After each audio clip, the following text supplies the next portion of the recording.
للہ المدد کا نعرہ نہیں لگا رہے ہوتے، اگر ماں نہیں ہوتی، حیات جاویدانی بخشی، عشقی کی زندگی عطا فرمائی، وہ نہ ہوتی، اگر ماں نہ ہوتی تو ان کا کردار نہ ہوتا، اگر ماں نہ ہوتی تو خواجہ اعظم آج اجمیر کی سرزمین پر لیٹ کر بنے ہوتے، اگر ماں نہیں ہوتی تو غریب نواز نہ ہوتے، اگر ماں نہ ہوتی تو بندہ نواز نہ ہوتے، اگر ماں نہ ہوتی تو نظام الدین اولیاء نہ ہوتے، اگر ماں نہ ہوتی تو بابا فرید گنج شکر نہ ہوتے۔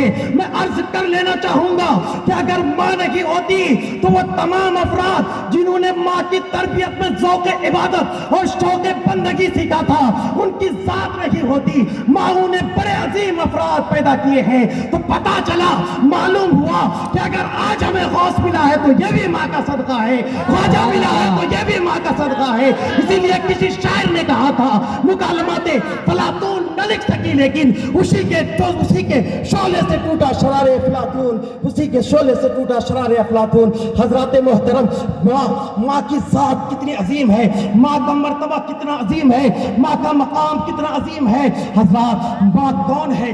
ماں وہ ہے جس نے محمد فاتح کو پیدا کیا، ماں وہ ہے جس نے محمد بن قاسم کی تربیت فرمائی، ماں وہ ہے جس نے عظیم افراد پیدا کیے اور انہیں دنیا میں باضابطہ طور پر سنوارا اور ان کی ذہنی اور فکری آراستگی کی۔ ماں وہ ہے جس نے فاتح افریقہ قتیبہ بن مسلم باہلی کو فتح افریقہ پر آمادہ کیا تھا۔ ماں کی ذات وہ ذات ہے جنہوں نے اندلس کے فاتح طارق ابن زیاد کو جنم دیا تھا، وہ ماں ہی کی ذات تھی جنہوں نے ان عظیم ہستیوں کے ذریعے سے، ان عظیم افراد کے ذریعے سے تاریخ میں نیا انقلاب برپا کیا تھا، اسلام کو نئی زندگی دی تھی، محی الاسلام پیدا کیا تھا، بڑے بڑے شیوخ پیدا کیے تھے، بڑے بڑے علامہ پیدا کیے تھے، بڑے بڑے اولیاء پیدا کیے تھے۔ یہ تمام ماں کی دعاؤں کا صدقہ ہے، ماں کی تربیت کا نتیجہ ہے۔ اب میں آخری حدیث سنا کر رخصت ہو جاؤں گا۔ آؤ اب سرکار کی بارگاہ میں چلتے ہیں، سرکار کی بارگاہ میں چلتے ہیں۔ مصطفیٰ جان رحمت صلی اللہ تعالیٰ علیہ وسلم پر پہلی مرتبہ وحی پاک کا نزول ہوتا ہے۔ اقرأ بسم ربک الذی خلق۔ مصطفیٰ کریم صلی اللہ تعالیٰ علیہ وسلم پہلی مرتبہ وحی پاک کا احتمال فرما رہے تھے۔ میرے مصطفیٰ کریم صلی اللہ تعالیٰ علیہ وسلم پر پہلی مرتبہ کلام الہی کا جلال اتر رہا تھا۔ اقرأ بسم ربک الذی خلق۔ میرے مصطفیٰ لرزہ بر اندام تھے، میرے مصطفیٰ وحی پاک کی بنا پر گھبرائے ہوئے تھے۔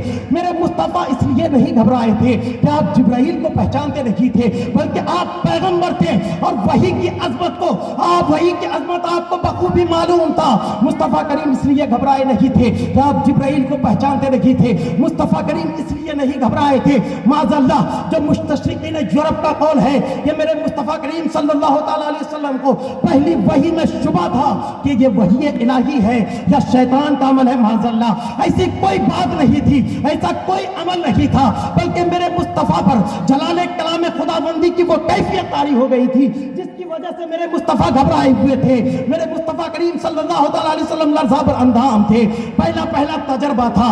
میرے مصطفیٰ کریم صلی اللہ تعالیٰ علیہ وسلم پر اس قرآن کی وحی نازل ہو رہی تھی جس کے تعلق سے رب ارشاد فرماتا ہے، لو انزلنا هذا القرآن على جبل لرأيته خاشعا متصدعا من خشیۃ اللہ، کہ اگر میں اس قرآن کو پہاڑ کے اوپر بھی اتاروں تو پہاڑ بھی اللہ کے خوف سے ریزہ ریزہ ہو جائے۔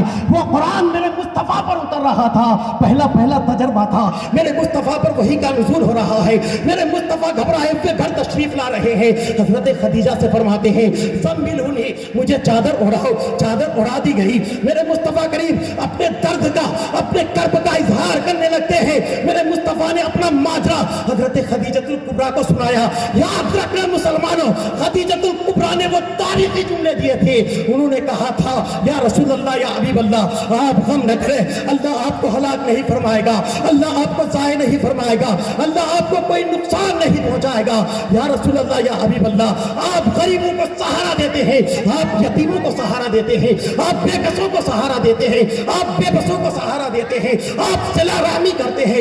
یا رسول اللہ، یا حبیب اللہ، آپ خود کما کر کے غریبوں کو اور محتاجوں کو زندگی کی توانائی بخشتے ہیں۔